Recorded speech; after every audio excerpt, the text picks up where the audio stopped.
Catherine Bernardo inaming gusto ng magpakasal sa aktor na si Alden Richards.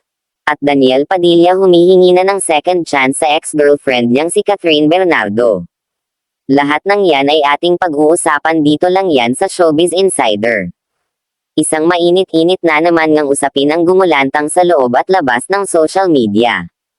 Ito ay matapos magbigay na ng statement si Alden Richards at Catherine Bernardo kaugnay sa kagustuhan nila muna maging pribado ang kani-kanilang mga personal na buhay. Ngunit ngayon lamang ay aming nalaman sa aming malapit na source na ang aktres na si Catherine Bernardo ay nais nang magpakasal sa aktor na si Alden Richards. Ito ay sa kadahilanan daw umano nito na baka sa iba pa mapunta ang aktor.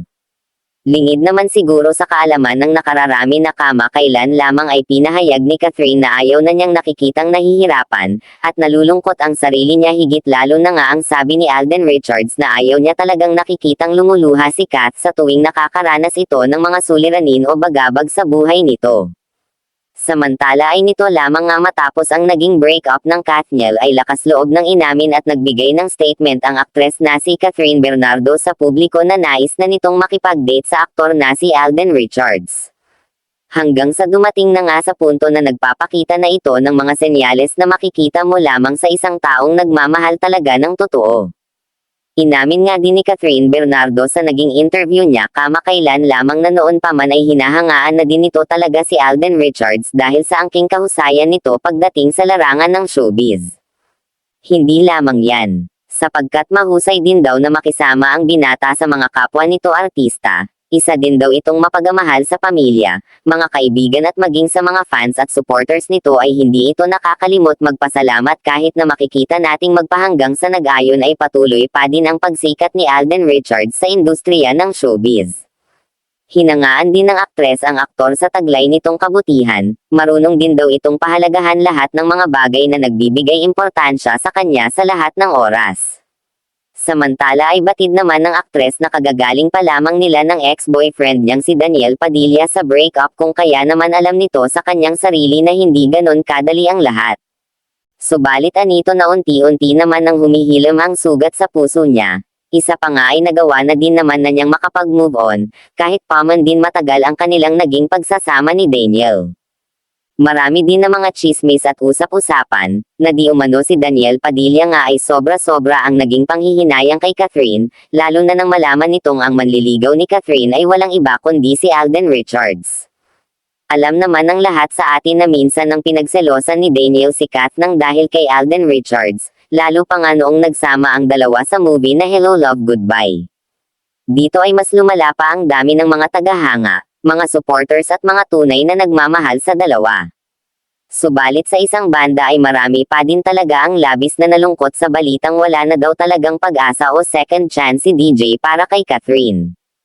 Dahil ito sa naging salita ni Catherine na ayaw niya na kay DJ dahil noon pa man din daw ay ramdam na niyang may mali sa pagsasama nilang dalawa, as in sobrang toxic na ng kanilang relasyon at nagtiis na lamang din daw umano siya after all those years they have been together. Ayon sa fans ni Kat na, kung dati hindi magawa ni Catherine ang mga gusto niya, ngayon ay nakikita na nilang nagkakaroon na ng freedom si Kat.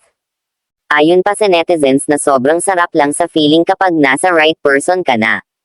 Samantala kaugnay sa usaping ito ay nagparamdam naman si Kat kay Alden Richards. Samantala nga ay alam naman na din nating lahat na may nabubuo na talagang magandang pagsasama sa pagitan ng Kat din at isa pa unti-unti nang tinatanggap at minamahal din ni Kat si Alden. Kaya naman dito sobrang shocks din daw nila dahil sobrang bilis ng mga pangyayari. Sa ngayon nga ang latest update pa lang natin sa Kat din ay ang usaping papunta na sa next level kung saan Catherine Bernardo nyo tunay na talagang pumapag-ibig.